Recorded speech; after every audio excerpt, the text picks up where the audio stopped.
Pierre-André Page, bonjour. Bonjour. Bonjour à toi, bonjour à vous également qui nous suivez sur Internet pour cet enregistrement avec le Conseil national fribourgeois Pierre-André Page. On est avec toi, Pierre-André, pendant une petite demi-heure et on va aborder en ce temps de rentrée scolaire, rentrée politique également dans la plupart des cantons romans ainsi qu'à Berne d'ici quelques semaines pour la session d'automne. On va aborder avec toi, Pierre-André, le sujet, le grand sujet qui a monopolisé la presse tout l'été et qui assurément va encore monopoliser la presse tout l'automne et cet hiver prochain. C'est ce sujet, c'est celui de la crise énergétique. Alors, quand on parle de crise énergétique, Pierre-André, en quelques mots, de quoi parle-t-on concrètement? Alors, la crise énergétique, c'est un vaste problème, hein. On a le problème d'électricité. L'UDC, on en parle depuis la votation sur la stratégie énergétique 2050 que Madame Le Tart voulait nous vendre à 40 francs par ménage. On voit aujourd'hui que le problème est vraiment réel. L'UDC avait entièrement raison de parler de cette problématique, de l'électricité. Et finalement, maintenant, le Conseil fédéral s'est rendu compte que c'était une erreur de fermer nos centrales nucléaires, que c'était une erreur d'aller dans cette direction puisqu'on n'a plus la possibilité d'approvisionner notre pays en électricité. Et c'est ça le problème. Et l'autre partie qu'on parle aussi d'énergétique, c'est l'approvisionnement en gaz. On a vu avec la crise qu'on vit actuellement avec la guerre en Ukraine, où Poutine tient les robinets du gaz et finalement, si il ferme les robinets, ça inclut également un problème de hausse des coûts d'énergie. Quand je parle d'énergie, c'est mazout, chauffage, diesel, essence pour les voitures. Et ça, c'est un problème différent, mais qui vient s'ajouter à celui que l'UDC défendait déjà à l'époque. Donc, c'est vraiment ces deux problèmes différents, mais à la fin, c'est le consommateur qui devra payer ces frais supplémentaires que le Conseil fédéral n'a pas anticipé. Et là, si je parle de cette anticipation, c'est vraiment au sujet de l'électricité, où là, le Conseil fédéral s'est complètement planté. Donc, quand on dit complètement planté, en fait, c'est la conséquence de cette stratégie énergétique 2050. Pour rappel, on a voté dessus, hein, tu l'avais dit en 2017, l'UDC, c'était le seul parti qui s'opposait à cette stratégie, qui misait, si je me rappelle bien, beaucoup sur les importations. Puis aujourd'hui, on a un problème parce qu'on ne produit plus en Suisse, on a un souci avec les importations qui, elles, sont plus garanties. C'est ça le nœud du souci. Effectivement, c'est ce que nous répondait Madame Le Tart lorsqu'on parlait qu'on aurait un problème d'approvisionnement en énergie. Elle nous répondait clairement, mais il n'y a pas de souci, on peut importer de nos amis allemands, de nos amis français. Nos collègues en Allemagne ont fermé leurs centrales à charbon en raison des productions excessives de CO2. Et finalement, ils ont des problèmes, ils sont en retard avec l'éolien. Et lorsqu'il y aura la crise cet hiver, eux vont se servir avant d'exporter de l'énergie vers la Suisse. Et c'est la même chose du côté français, où eux, leur stratégie est sur le nucléaire.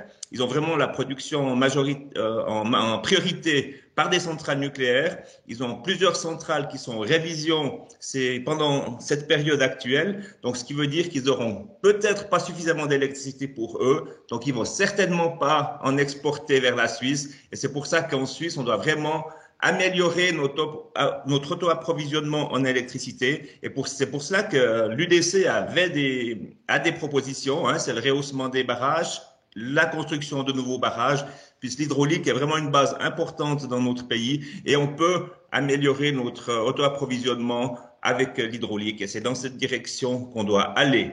C'est vrai que suite à l'annonce du Conseil fédéral de ces éventuelles coupures d'électricité durant cet hiver, puisque c'est l'hiver qu'on a besoin du plus d'électricité, notamment par les chauffages. Eh bien, c'est pour cette raison que maintenant, on a entendu hier, le Conseil fédéral propose de construire des mini-centrales à gaz ou au diesel. Et c'est là que, personnellement, je vais les soutenir car je veux le bien de la population. Je veux pas qu'on ait de coupure d'électricité. Et ils le font ça. Et ils nous donnent raison, bien sûr, à l'UDC, qui avait toujours mis en garde contre cette problématique qui nous pendait au bout du nez. On parle de réélever donc les barrages, miser sur l'énergie hydraulique. C'est vrai que c'est à peu près un tiers hein, du mix énergétique, l'énergie hydraulique en Suisse. Alors pourquoi est-ce que ça ne se fait pas?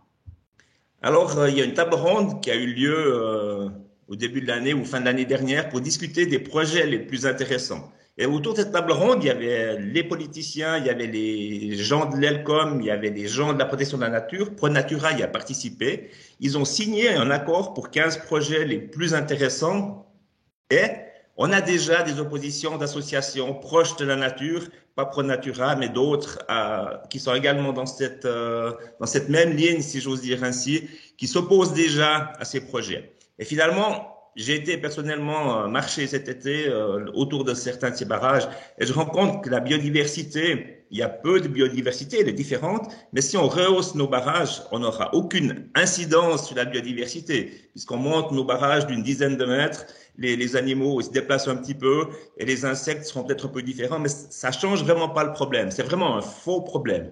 Alors la création d'un nouveau barrage peut provoquer une modification, il est vrai, mais c'est dans des régions où il n'y a pratiquement rien. C'est des régions qui sont un peu lunaires. Il y a du gravier, du sable et vraiment peu de biodiversité. Donc c'est pour ça que j'ai de la peine à comprendre cet acharnement de ces secteurs contre nos projets énergétiques qui sont dans l'intérêt de la population. Il ne faut pas oublier que notre population augmente toujours plus.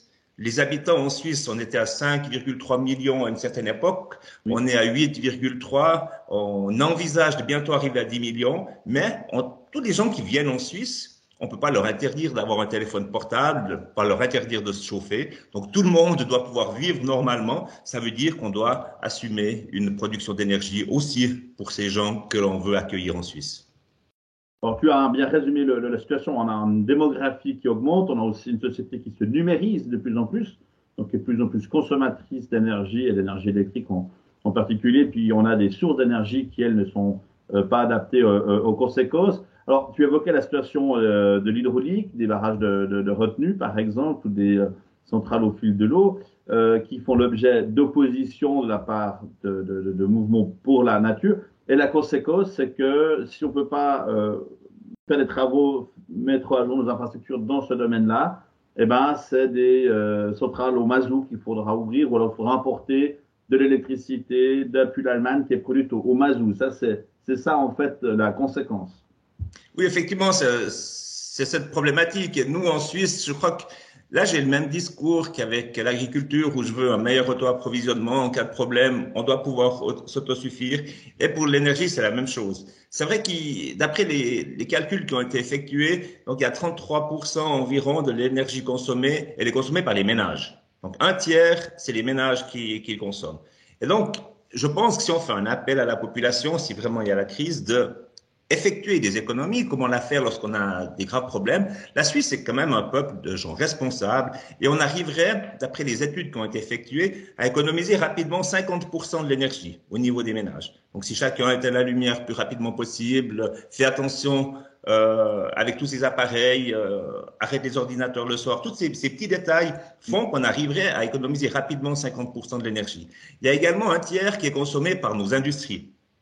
Donc finalement, là aussi, les industries peuvent faire des économies. Et elles le font déjà beaucoup parce que financièrement, elles doivent le faire. Mais je crois que lorsqu'il y a une crise, on peut encore faire des efforts supplémentaires. Et je pense que l'augmentation du coût de l'énergie qui est déjà annoncée pour cet automne, qui sera assez important, va aussi inciter les industries à effectuer des économies. Et je pense que là, on arrivera à diminuer notre consommation assez rapidement, simplement en faisant des économies le plus rapidement possible. Et ça, c'est, je pense, la chose la plus rapide qu'on peut mettre en place. Parce que la production de ces nouvelles centrales va pas se faire avant quelques années. On peut pas dire, je veux construire une centrale avec du diesel pour produire de l'énergie et dans 3 mois, on aura notre électricité. Ça, c'est simplement pas possible. Donc, on aura rapidement un problème et je pense que la population sera vraiment sensible parce qu'une partie de la population ne se rend pas encore compte qu'on est dans cette situation. Et je pense que lorsque maintenant on aura une séance au début de la semaine prochaine avec la commission d'énergie, aménagement du territoire, environnement, où on reçoit le président de l'ELCOM, Madame Sommaruga, pour discuter des mesures à prendre. Et là, je pense qu'on aura des informations vraiment concrètes pour savoir dans quelle direction on va, quel calcul a fait l'ELCOM pour savoir ce qu'on a besoin et ce qu'on devrait consommer et ce qu'on pourra produire. Et je pense que là, on aura des informations vraiment importantes qu'on n'a pas eues jusqu'à maintenant. On a reproché à Mme Sommaruga d'avoir fait des annonces dans la presse, même sans même informer notre commission, qui est la commission d'énergie et de l'aménagement du territoire et de l'environnement à Berne. Et ça, on lui a fait le reproche et l'a rapidement corrigé. J'aurais peut-être dû préciser, Pierre-André, au début de l'interview, que tu es effectivement membre de la commission de l'énergie au Conseil national. Tu fais référence à l'ELCOM. Alors, pour que ce soit clair pour tout le monde, l'ELCOM, c'est la Commission d'électricité, la Commission fédérale d'électricité. C'est une commission d'experts qui est chargée de conseiller le monde politique sur l'approvisionnement, la consommation, les enjeux de l'électricité en Suisse. Et j'espère que ce soit aussi très clair pour les gens qui nous écoutent. Un des problèmes, hein, je crois, importants de l'enjeu, c'est que pour aussi éclaircir les opinions des gens, c'est que le propre de l'énergie électrique, c'est qu'on ne peut pas la stocker. Donc, il faut la consommer quand elle est produite, la produite quand elle est consommée. C'est à peu près le défi. Alors, les mois d'été, en règle générale, on a beaucoup moins besoin d'énergie que l'hiver. Tu l'as dit, il y a moins besoin de se chauffer, il y a moins besoin de mettre longtemps les lumières. Puis du coup, on a la chance d'avoir un ensoleillement qui permet, avec de l'énergie peut-être renouvelable, d'être un peu plus haut que comment dire ça, que les besoins de la population. Mais en hiver, et c'est long l'hiver du point de vue de l'énergie, hein, je crois que c'est 8 mois sur les 12, où là, on est vraiment dépendant d'importation, on est dépendant d'autres énergies, on ne peut pas la stocker. Et finalement, cette perspective, alors là, on comprend bien que dans l'immédiat, il va y avoir une notion de responsabilité individuelle par rapport à la crise qui est due finalement à des choix politiques. Tu l'as fait brièvement mention en début d'interview. Alors, ok, la responsabilité individuelle qui doit agir pour essayer de gérer la crise cet hiver, mais politiquement, quelles sont maintenant les choses à faire pour que cette situation, on la surpasse dans 3-4 ans si possible? Qu'est-ce qu'il faut entreprendre à Berne? Est-ce qu'il faut tout simplement annuler la stratégie énergétique 2050? Est-ce qu'il faut la réformer? Est-ce qu'il faut changer de cap absolument? Est-ce qu'il faut un accord avec l'UE? Oui, alors je pense qu'on doit rapidement changer notre fusil d'épaule. On a parlé de l'initiative des glaciers lors de la dernière session pour pour arrêter l'énergie fossile, hein, en Suisse, qu'on arrête d'utiliser l'énergie fossile. Et quelques semaines après, Madame Sommaruga lançait l'appel d'aller remplir vos citernes parce qu'on aura des pénuries d'électricité. Donc vous vous rendez compte que nos responsables marchent un peu sur la tête, parce que d'un côté, on veut tout mettre on veut supprimer l'énergie fossile, et 3 semaines après, on nous annonce qu'il faut faire du stock de mazout pour passer l'hiver. Donc là, je crois qu'il y a vraiment on a besoin de quelqu'un qui gère l'ensemble de l'énergie en Suisse, et ça, c'est pour ça que l'UDC demande un général d'électricité, pour quelqu'un qui a vraiment la vue d'ensemble de notre problème. Et là, on va coup par coup, on essaye de tout mettre sur la mobilité électrique, hein.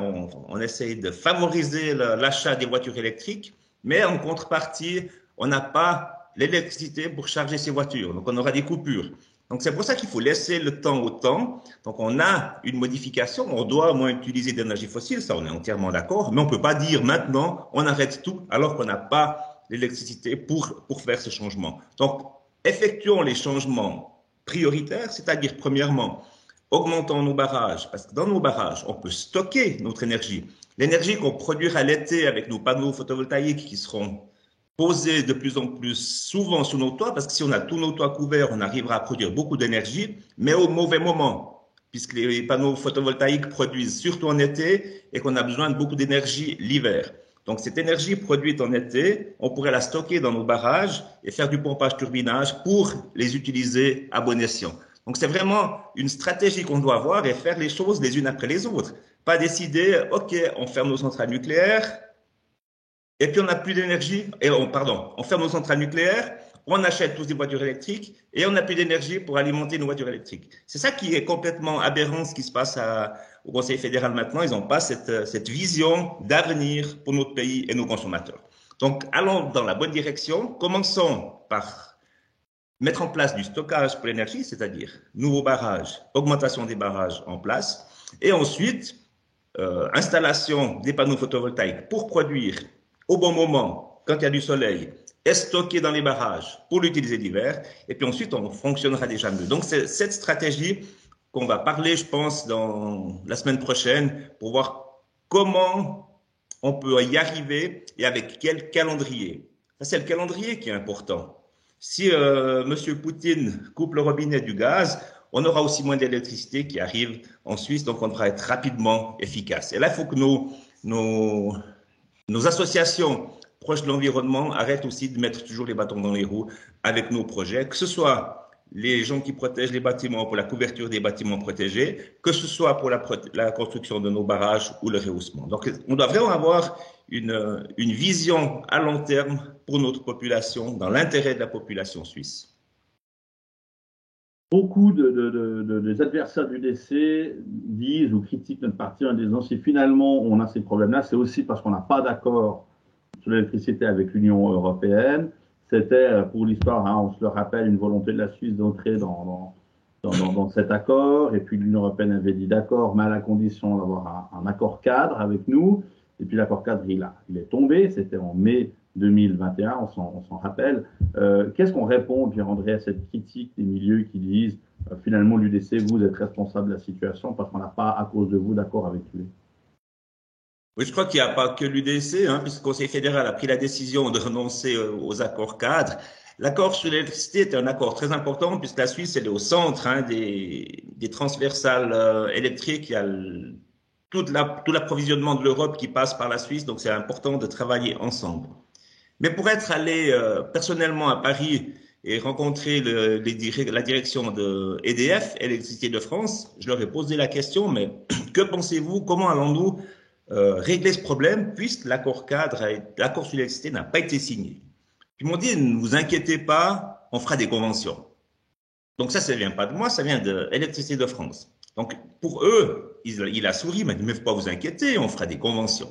Alors c'est vrai que Swissgrid ne partage pas cet avis. Eux, ils aimeraient bien être au centre on est au centre de l'Europe pour le passage d'électricité et on doit trouver quand même des solutions. Mais je pense qu'avec la discussion qui est en cours avec les pays voisins, avec un bon esprit positif, on doit trouver des solutions. Et je pense que c'est le travail de Swissgrid d'aller de l'avant pour trouver des solutions différentes. Mais si nous, on produit pas suffisamment d'énergie, si les Français n'en produisent pas suffisamment, si les Allemands n'en produisent pas suffisamment, on aura un problème. Et là, je pense qu'on a vu le problème avec les masques lors du début de la pandémie. Nos masques qui étaient stockés en France, les Français n'ont pas voulu les laisser venir. Il a fallu des interventions importantes de la part de l'ambassadeur de France en Suisse, M. Journès, pour libérer ces masques. Donc finalement, on se rend compte, quand on a une crise, on pense qu'à soi. Et c'est pour ça que la Suisse doit avoir un meilleur auto-approvisionnement. Et puis ces accords, on doit aussi trouver des accords pays par pays. Maintenant, c'est pratiquement fait avec l'Italie. Il y a encore la France et l'Allemagne avec qui on devra discuter, puisque ce sera des accords différents. On a beaucoup parlé d'électricité, Pierre-André, avec toi, c'est ce premier quart d'heure. Peut-être juste un mot quand même sur la problématique du gaz. Alors là, en parlant du gaz, on en vient un peu plus à parler de la situation géostratégique avec la guerre en Europe de l'Est. Mais les enjeux du gaz, ils sont un tout petit peu différents quand même. Quelles sont les solutions qu'on peut amener? Alors, c'est difficile à trouver des solutions. Donc, il y a des solutions maintenant de stockage qui sont en discussion. Alors, Madame Somorga a proposé de faire du stockage en Allemagne et en France, si je ne me trompe pas. Et je pense que on doit plutôt faire ces stockages en Suisse, si on les fait. Je crois les exemples ont été clairs. En cas de problème, on doit avoir les choses chez nous, on doit fabriquer les éléments chez nous pour être sûr de pouvoir en disposer au moment voulu. Et je pense que le stockage du gaz, c'est une solution alternative qu'on doit peut-être rapidement mettre en place pour éviter ces moments de coupure. Et puis là, mais je pense que à mes yeux, on doit faire ça en Suisse et non pas dans nos pays voisins. À présent, ça c'est une discussion qu'on va avoir. On aura également, je pense, des informations plus précises la semaine prochaine, des endroits précis, comment le faire, à quelles conditions, parce qu'il y a des contrats qui doivent être très clairement signés avec tous les problématiques prévues. Si on fait ça dans un pays voisin, mais moi je vais quand même tenter d'influencer pour qu'on fasse ces stockages en Suisse si cela est possible. On a des anciennes centrales de raffinerie qui partent maintenant vers les biocarburants, vers les carburants synthétiques. Peut-être qu'avec eux, il y a aussi des discussions importantes qu'on peut avoir pour ces stockages. Si on peut exploiter du gaz en Suisse, il semblerait que ce soit possible. Est-ce qu'il faut l'exploiter, Pierre-André? Alors, je pense que si on a des ressources suffisantes, d'après ce que j'ai entendu, dans le canton du Vaud et le canton du Valais, et sous le lac Léman, il y a un grand gisement de gaz naturel. Je pense qu'on doit l'utiliser. Je pense que ça fait partie des ressources qui sont chez nous et qu'on pourrait gérer quand on en a vraiment besoin. Si les coûts sont plus élevés qu'ailleurs, je dirais qu'on doit préparer l'utilisation de ce gaz et puis les mettre en fonction au moment voulu. Moi, je suis assez ouvert à utiliser nos ressources dans notre pays pour le bien de la population et je pense que le gisement qui est dans le canton de Vaud et le canton du Valais, je crois qu'il est assez important et qu'on pourrait prendre des mesures pour l'utiliser le plus rapidement possible. D'après les sondages exploratoires sous le Léman, on parle de 25 ans de production de gaz pour tout le pays qui serait disponible sous le Léman. Donc effectivement, il y a des ressources ici. Il y aurait aussi des ressources sous le lac de Neuchâtel. Il y aurait des ressources en Suisse, en tout cas, pour garantir durant quelques décennies l'approvisionnement.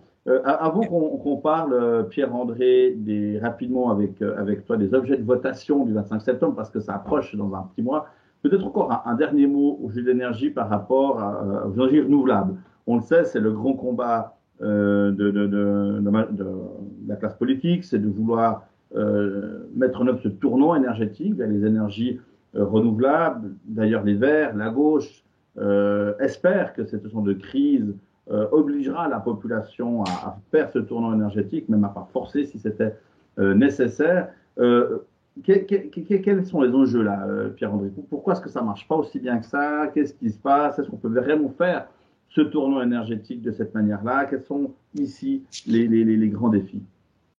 Disons que je dirais que l'aspect prioritaire et le plus facile à mettre en place pour les énergies renouvelables, je suis aussi favorable à avoir un maximum d'énergie renouvelable, c'est vraiment les panneaux photovoltaïques. C'est le plus simple à poser, c'est le plus simple à mettre en place, mais il faut que les associations de protection des bâtiments acceptent aussi plus rapidement ces mesures afin de produire cette énergie le plus vite possible. Et comme je l'ai dit tout à l'heure, on doit améliorer le stockage. Mais il y a d'autres solutions. Il y a aussi la géothermie, qui est quelque chose qui fonctionne très bien, qui a un coût assez important. Mais en Suisse, on a des projets, notamment en Gruyère, qui sont en cours, où on va aller chercher vraiment la chaleur très bas, qui permettra d'avoir beaucoup d'énergie en un endroit. Et je pense qu'on doit favoriser ces éléments. On a pris du retard avec la géothermie en Suisse parce qu'on a eu certaines craintes avec le tremblement de terre qu'il y a eu dans la région de Bâle et qui a fait peur à la population. Mais maintenant, c'est des nouvelles technologies et on sait qu'on n'aura pas ces problèmes de tremblement de terre. Donc, je pense qu'on doit vraiment favoriser cette géothermie profonde qui est vraiment un élément simple. C'est vraiment sur place, on doit aller assez profond, donc c'est un coût important. Mais je pense que c'est un élément qui est important. Puis c'est de l'énergie propre. Et puis les autres énergies, c'est l'hydraulique qu'on doit continuer à utiliser en Suisse, faire attention à ce que nos barrages soient toujours compétitifs et puis que les régions continuent à entretenir ces installations. Moi, je pense que c'est les trois éléments qui sont prioritaires et qu'on trouve assez rapidement le stockage d'énergie peut-être dans les ménages. On sait que maintenant les piles qu'on met sur le marché sont chères et pas très efficaces. Il y a quand même un recyclage important. Mais j'ai entendu qu'il y a des entreprises qui recyclent déjà les piles des voitures pour utiliser dans les villas, qui permettent de faire le joint avec les panneaux photovoltaïques. Donc c'est vraiment il y a des méthodes qui se mettent en place et qu'on doit vraiment développer le plus possible. Donc aussi des pistes en matière de renouvelables qui sont envisagées. Là, pour le développement des technologies, Pierre-André, c'est quoi la piste? C'est développer des partenariats privés-publics, ou alors c'est subventionné? C'est quoi le bon remède ici? Alors, je crois qu'on a des partenariats publics-privés qui fonctionnent bien. Dans le canton de Fribourg, on a Gruyère Énergie qui met en place un projet de géothermie profonde. On a le groupe E qui fait un grand projet entre le lac Chiefnen et le lac de Morat pour faire du pompage turbinage, pour produire aussi plus d'énergie. Donc, il y a vraiment des choses qui se passent et on doit aussi informer la population peut-être de ce qui se fait, ce qui est en cours. Et puis peut-être accélérer aussi la possibilité de faire ce genre d'investissement. Ça, je crois qu'on doit aussi le faire pour, au niveau autorisation, faciliter les démarches pour que ça aille beaucoup plus vite. Et puis si ça va plus vite, ça coûte aussi moins cher. Et puis on aura plus rapidement de l'énergie sur le marché. On a beaucoup parlé d'énergie, Pierre-André. On va conclure les 5 dernières minutes qu'il nous reste avec toi pour parler des enjeux des votations fédérales du 25 septembre. Il y a deux enjeux principaux que je voulais évoquer, puis en particulier un qui, en tant qu'agriculteur, te concerne peut-être plus directement que l'autre, c'est celui du type sur l'élevage. On parle du type sur l'élevage. En deux mots, peut-être, les initiants, qu'est-ce qu'ils veulent, pourquoi, est-ce que c'est pas une bonne idée, l'UDC combat cette initiative? Ce serait intéressant de t'entendre à ce sujet, Pierre-André. Oui, alors je vais peut-être être assez bref sur ces objets. Je crois qu'il y a beaucoup la campagne commence. Et puis c'est vraiment important qu'on aille voter, que la population aille voter concernant cette initiative sur l'élevage, contre l'élevage intensif qui a été déposée en 2000, il y a quelques temps, je ne sais plus exactement la date. Donc ce qu'elle veut, cette initiative, c'est mettre en place des conditions, les mêmes conditions que le bio en 2018. Finalement, ça signifie que cette initiative veut imposer un label à toute l'agriculture suisse, un label qu'une partie des agriculteurs ont accepté pour produire bio en 2018. Et finalement, ça veut dire qu'on doit augmenter la place pour les animaux dans nos étables. Il faut savoir que dans les étables, on a les normes les plus sévères au monde pour le bien-être des animaux, avec beaucoup de place pour les animaux, avec la possibilité de sortir. Et puis cette initiative va encore aller plus loin. Ça veut dire que l'agriculteur qui a mis en place sa ferme il y a une dizaine d'années, avec les normes les plus sévères au monde, devra à nouveau construire une nouvelle ferme avec plus de place, avec moins d'animaux pour remplir ces conditions. Ça veut dire des coûts extraordinaires qui vont augmenter bien sûr les prix des produits. Et la fausse image que donnent les initiants, c'est qu'ils donnent chaque fois des photos d'élevage intensif d'animaux qui sont élevés. On voit des photos qui ont été prises au Brésil, qui ont été prises dans des porcheries dans certaines régions du monde, ce qui n'existe pas en Suisse. Puisque finalement en Suisse, on a vraiment des conditions déjà très drastiques. Les élevages les plus touchés par ces initiatives, rapidement, ce seraient les éleveurs de poules et de poulets, qui ont des halles déjà je ne sais plus le nombre exact parce que je n'ai pas pensé de regarder avant, en Suisse, et on devrait diminuer ce nombre d'animaux par halle. Ça veut dire qu'on devrait construire de nouveaux bâtiments en zone agricole, réutiliser de la terre assolée pour construire ces nouveaux bâtiments, ce qui veut dire que les éleveurs de poules et de poulets vont certainement pas le faire, puisque ça a des investissements qui seront beaucoup trop chers et la viande serait beaucoup trop chère sur le marché. Et on va favoriser avec ce système des importations, notamment de viande de volaille. On sait que la viande de volaille est une viande qui est de plus en plus consommée en Suisse. Et avec ça, avec cette initiative, on va cesser de les produire en Suisse et simplement devoir les importer des pays du Vietnam, de tous ces pays l'Ukraine, qui produisent beaucoup de poulets. Et c'est vraiment une balle dans le pied qu'on se tire, car d'un côté, on veut un meilleur auto-approvisionnement, et là, on met des barrières supplémentaires aux agriculteurs pour rendre la production encore plus difficile. Et puis finalement, ces labels que veut l'initiative, le label bio, il y a beaucoup de labels en Suisse, il y a déjà une partie des producteurs qui les font. Moi, j'ai des voisins qui produisent du lait bio, il y a des autres qui produisent des poulets bio. Donc finalement, c'est déjà possible. Et on sait que le consommateur suisse, on a plus de production de consommation bio en Suisse. Donc ça veut dire que le marché est déjà surchargé en produits bio. Donc ça veut dire qu'on crée une façon de produire que le consommateur ne veut pas. Parce que la majorité des consommateurs, ils regardent quand même le prix de leur volaille avant de regarder comment elle est produite. Donc finalement, utilisons les labels qui sont déjà à disposition pour les gens qui le veulent, et puis les autres, puisqu'on a quand même des règles les plus sévères en Suisse, achètent leur viande conventionnelle, leurs œufs conventionnels, et puis leurs laits qui sont produits d'une manière conventionnelle, qui sont déjà très importantes dans notre pays. Peut-être si je me place, parce que moi-même, par exemple, je suis consommateur et pas producteur, mais est-ce que finalement, il n'y a pas là une forme d'immense hypocrisie? C'est-à-dire qu'on interdirait en Suisse aux producteurs de produire selon certaines normes. Par contre, on importerait des denrées alimentaires qui, elles, sont produites avec des normes qu'on interdirait en Suisse. Et donc, le consommateur suisse, en fait, achèterait quand même du poulet pas produit selon sa propre volonté, mais enfin qui serait accessible dans nos supermarchés et qui serait accessible d'autant plus qu'il serait beaucoup moins cher que le poulet suisse, du coup. C'est exactement ça. Même si les initiants disent qu'ils veulent pas qu'on importe la viande qui ne sera pas produite comme ça. On sait que les accords internationaux ne nous le permettent pas. Donc, c'est pas nous qui décidons comment les aliments seront produits à l'étranger. On le voit déjà avec le pain. Si vous allez dans certains grands magasins en Suisse, on n'a que du pain bio. On n'a que du pain bio. Puis si on calcule le nombre de kilos qui sont vendus, on se rend compte qu'on ne produit pas assez de farine bio en Suisse pour produire ce pain bio. Donc finalement, on importe déjà de la farine bio qui n'est pas produite comme on le fait en Suisse. Donc on le fait déjà ce problème, cette aberration, on l'utilise déjà. Et l'exemple du pain est parlante. Si vous regardez tout le pain qui est produit en bio, on n'a pas assez de farine pour le produire en Suisse. Donc on importe déjà de la farine bio qui n'a pas les mêmes conditions de production qu'en Suisse.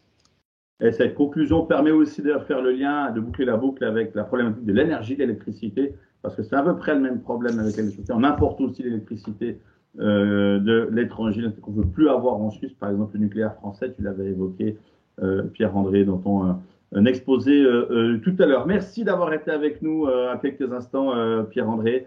C'est très sympathique de ta part d'être venu.